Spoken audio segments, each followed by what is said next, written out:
qu'est-ce qu'on fait au jardin en ce moment? Hein, donc on va regarder là, entre maintenant et le 1er mars, qu'est-ce qu'on doit faire au jardin. Ça veut dire, est-ce que vous jardinez tous? Edouard, je sais, Béatrice aussi. Ton père, il a beaucoup jardiné. Non, mais mon père, oui, mais il nous a dit travailler à l'école, ne venez pas aider dans le jardin, voilà, donc je n'ai rien à faire. Ah mince. Vous jardinez? Monsieur, oui. Tu as assis. Je connais. Oui. Non, si vous connaissez, sinon vous ne jardinerez pas. Non, vous inquiétez pas. Non, ça fait 3 ans, là, j'ai pris le jardin. Ah, c'est bien. C'est bien. Puis, l'année, on a ramassé. Oui, mais les dernières, c'était une année très compliquée. Oui, mais il faut dire aussi que les jardins à Famec, ça devient rare. Vu l'urbanisme galopant. Aussi. Je pèse mes mots parce que moi j'habitais. Tu prêches convaincu, hein. J'habite à l'école. La sève, elle commence à monter, mais pas trop. Donc on peut tailler, on peut nettoyer, on peut préparer déjà les planches de culture. Si vous avez une serre, genre serre tunnel, une véranda, un bord de fenêtre, il faut de la lumière et il faut de la chaleur. Voilà. Ici, par exemple, là, sous les tablettes, là, on serait bien, on mettrait une tablette, là, il y a le radiateur. Bon, là, c'est pas la bonne expo, là. Hein. Ce serait bien que ça soit derrière, parce que là, c'est le sud, là, c'est le nord-ouest, là, c'est pas terrible de ce côté-là. Mais bon, si vous avez ça, vous pouvez déjà vous amuser à démarrer. Mais quand je dis amuser à démarrer, à part les piments, les poivrons et les aubergines, tout le reste, vous avez le temps. Parce que un pied de tomate, quand vous prenez une graine, que vous la mettez dans une motte, et que cette graine va sortir, va grandir, vous allez la passer dans un pot. Vous allez la passer après dans un pot un peu plus gros, et puis dès qu'elle est à cette hauteur-là, vous allez la mettre en pleine terre. Combien de temps ça va se passer entre le moment où vous avez mis la graine et le moment où vous allez mettre la pleine terre? Pour une tomate, c'est 2 mois. 2 mois? Oui. Ouais, mais si tu sèmes tes tomates au mois de février, ça veut dire qu'au mois d'avril, tu dois les sortir. Et au mois d'avril, tu es encore à 3 semaines, 1 mois des 5 glaces.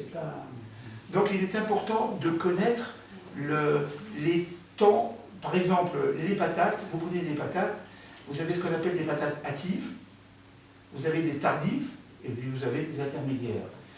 La hâtive, si vous la mettez sur terrain chaud, en 60-70 jours, vous pouvez déjà donner des coups de pioche. Ce ne sera pas forcément la meilleure, ce ne sera pas forcément celle qui se conservera le mieux, mais ce sera vos premières patates, ce qu'on appelle les patates nouvelles. Si vous prenez des tardives, ce sera celles qui auront le plus de caractère, ce seront celles qui auront déjà les plus belles tailles aussi, et ce seront celles qui vont se conserver le mieux. Les patates tardives, c'est 90 jours. Mais si vous les ramassez à 100 jours ou 110 jours, c'est pas grave. Ça dépend. Donc il est important de savoir ça, parce que vous partez des fois en vacances en été. Voilà. Et donc ce qu'il faut savoir, par exemple, les haricots, c'est 60 jours. Si vous partez en été, au mois de juillet, et que vous semez vos haricots au mois de mai, vous allez récolter vos haricots quand vous serez parti en vacances. Oui. Donc c'est important de savoir. Donc c'est dire, bon, je pars au mois d'août, c'est bon. Je sème au mois de mai, je les récolte au mois de juillet, j'ai même le temps d'en semer encore une petite ligne au mois de juin, comme ça je les aurai quand je rentrerai de vacances. L'haricot, il est facile à vivre. Hein. Si vous les semez quand vous partez en vacances, c'est pas terrible. Donc il est important de savoir ces fameuses dates-là. Hein, les patates, ça va entre 60 jours et 100 jours. Les haricots, c'est 60 jours. La tomate, entre le moment où vous mettez vos graines et le moment où vous ramassez vos tomates, il va se passer... Allez, les premières tomates, si vous les semez, vous les plantez au mois de mai, vous les ramassez au mois de juillet. Voilà. Donc là, à ce moment-là... Voilà. Donc c'est important de savoir ça. Mais surtout, ce qui est important, c'est de connaître la terre qu'on a. Donc la terre, vous avez 2 types de terre. Hein. Je ne sais pas si vous voyez, mais en jardinerie, vous allez voir à peu près des dizaines et des dizaines de sacs de terreau. Vous en avez plein. Vous avez des terreaux pour les géraniums, vous avez des terreaux pour les palmiers, vous avez des terreaux pour les oliviers, vous avez des terreaux pour les agrumes, vous avez des terreaux universels, vous avez des terreaux de plantation, vous avez des terreaux de semis. Et puis vous là-dedans, vous nagez. Alors, c'est toujours pareil, si vous êtes petit producteur qui fait pour le loisir, voilà, vous avez mis pas mal de sous dans un olivier, par exemple, vous vous dites, là, il y a un marchand qui me vend du terreau pour olivier, je serais con de ne pas l'acheter, quoi. Et puis j'ai qu'un olivier, j'ai qu'un pot et compagnie. Les géraniums, c'est à peu près pareil. Mais en fait, le géranium, vous achetez un terreau de plantation, il va pousser aussi bien que dans du terreau à géranium. En fait, des terreaux, il n'y a que deux variétés de terreau. Vous avez le terreau acide et puis le terreau neutre. Le terreau acide, on l'appelle terre de bruyère, si ça vous parle. Hein. Donc la terre de bruyère, si vous regardez au recto du sac, vous verrez qu'ils ont un pH qui est très bas, qui tourne autour des 4, 4,5. Alors que neutre, hein, vous savez, plus le chiffre est bas, plus la terre est acide, plus la solution est acide, plus c'est haut, plus c'est basique. Donc ce qu'il faut trouver, c'est un pH neutre, entre 6 et 8. Ça, c'est très bien, 6 et 8. Sauf si vous avez des rhododendrons, si vous avez de la terre de bruyère, si vous avez un hortensia, si vous avez des myrtilles, si vous avez un châtaignier dans votre jardin, lui, ce sont des plantes qui se plaisent en terre acide. D'ailleurs, ces plantes-là, vous allez en trouver des magnifiques en Bretagne, en Ardèche, dans le bassin, le beach un petit peu là-haut. Pourquoi? Parce que c'est des terres qui sont acides. Alors les jardiniers là-haut, ils pleurent, parce qu'eux, ils voudraient bien avoir une terre neutre. Les géraniums, pour les fleurs, pour les plantes vertes, tout ça, alors qu'en fait, il n'existe que deux variétés de terreau.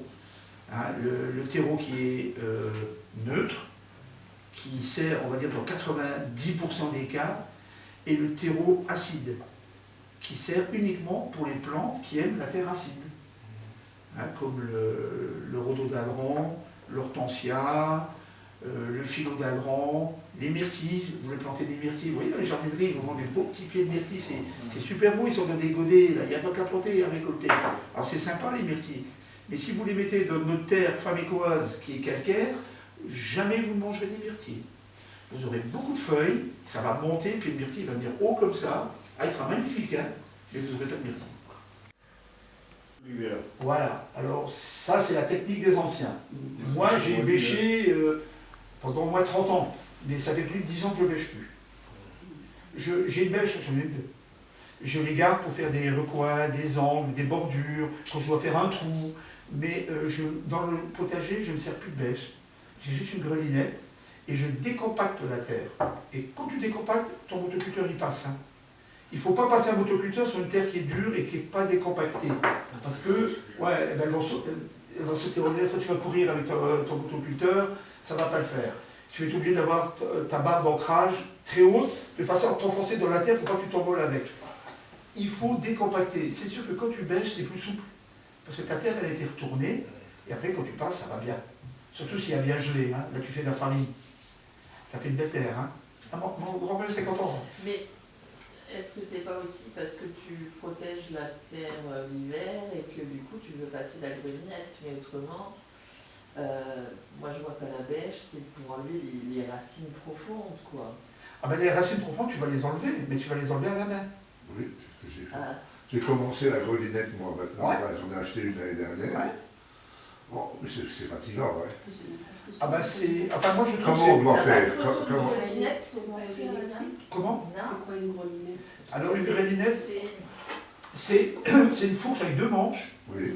Et alors il y a 3 dents, 2 dents, 5 dents. Moi j'ai 5 dents. Voilà, moi aussi. Et j'ai même une grelinette à couteau. Parce que ben, ça veut dire qu'au lieu que ce soit des tiges, comme une fourche, hein, oui, c'est des lames. Ça coupe la tête. C'est des lames, voilà. Et surtout, il y a des fois quand tu as une grosse racine, ça te plie la dent. Et après tu es obligé de, avec le pied, parce que si tu as 4 dents comme ça, puis celle du milieu elle est en avant ou en arrière, ça fout le bordel dans la grelinette. Oui. Voilà, donc il faut toujours que tes dents soient... Mais comment on remue un coup comme ça? Voilà, alors, démonstration. Dans la grelinette, ça a 2 manches. Alors il existe des petites grelinettes hein, de 2-3 dents, et 5 dents c'est comme ça. Alors l'avantage de la 5 dents, votre bêche elle est large comme ça. Oui, oui. La grelinette 5 dents elle est large comme ça. C'est-à-dire que vous allez beaucoup plus vite. Ça fait mal aux épaules et aux bras, mais pas au dos. Et moi j'ai des problèmes de dos, donc ça me dérange pas, puis j'ai l'impression que je fais du sport en plus. Hein. Donc, la grelinette, vous allez là. Alors, il ne faut pas faire la grelinette dans l'air, oubliez. Hein. Il ne faut pas faire ça dans l'herbe, hein, parce que là, il faut quand même que la terre ait été travaillée au préalable. Ça veut dire que si vous démarrez un jardin à partir d'une pelouse, il faut faire crever l'herbe. Donc l'herbe, vous allez la faire crever l'été avant. Vous allez bâcher votre sol. Alors, tendre le gazon le plus fin possible. Avec une pioche, vous allez taper un peu comme les menuisiers faisaient avec une herminette. Vous allez taper en surface pour décaloter le haut de la terre. C'est simplement parce que vous avez des racines de surface, de l'herbe, hein, c'est carrément de la moquette. Hein. Donc ça, vous dégagez ça. Vous mettez ça dans votre brouette, vous allez mettre ça dans votre machin à déchets verts. Ce qui fait que vous vous retrouvez avec un carré qui est brun. Il y a plein de filoches, hein, mais ça, c'est pas grave. Et vous allez le couvrir. Le mieux, c'est avec une bâche, dans un premier temps. Parce que sous la bâche, il n'y a rien qui pousse. Vous prenez une bâche de feuillage, vous êtes sûr qu'il n'y a rien qui pousse en dessous. Vous plantez des sardines, vous mettez des aglos, vous mettez des barres pour voir qu'elles se carapatent au premier coup de vent, et vous laissez passer 3 bons mois. Au bout de 3 mois, vous enlevez votre bâche, et là, vous avez une terre qui est nue. À ce moment-là, si vous avez une bêche et un peu courageux, vous le faites la première fois à la bêche.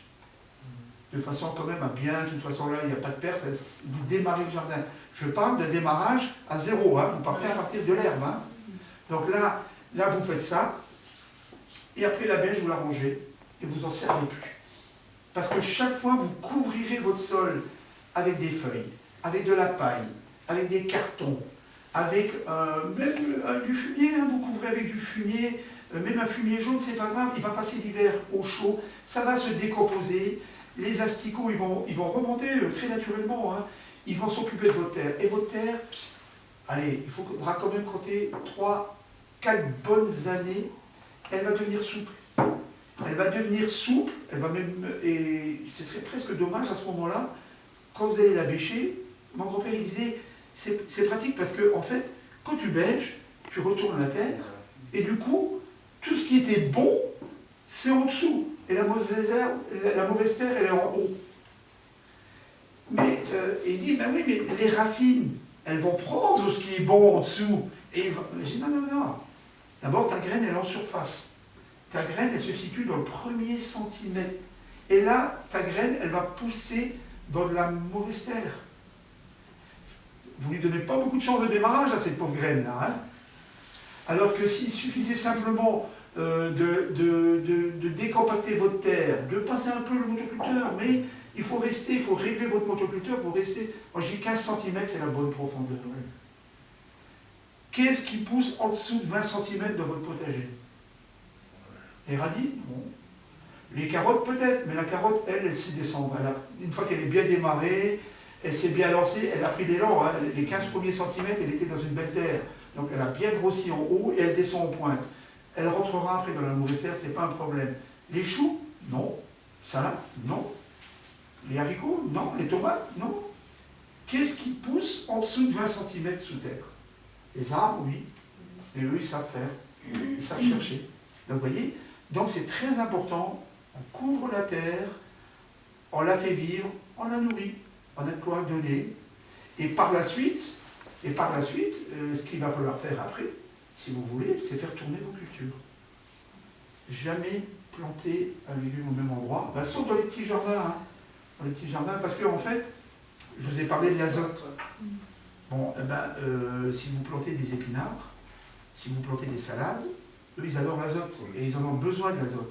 Donc, qu'est-ce qu'ils vont faire? Ils vont aller dans la terre, parce que votre terre, le fameux NPK que je vous ai dit, il existe aussi dans votre terre. Hein. C'est pas parce que vous pouvez l'analyser, vous allez retrouver de l'azote, vous allez retrouver du phosphore, vous allez retrouver du potassium. Mais les épinards, qu'est-ce qu'ils vont prendre dans la terre? Eux, ils vont piquer que l'azote. Le phosphore, le potassium, ils n'en ont pas besoin, ils ne font pas de bruit. Si, par la suite, les graines, quand ça va monter, mais vous les aurez cueillis entre-temps. Donc, à cet endroit-là, il y aura une carence en azote.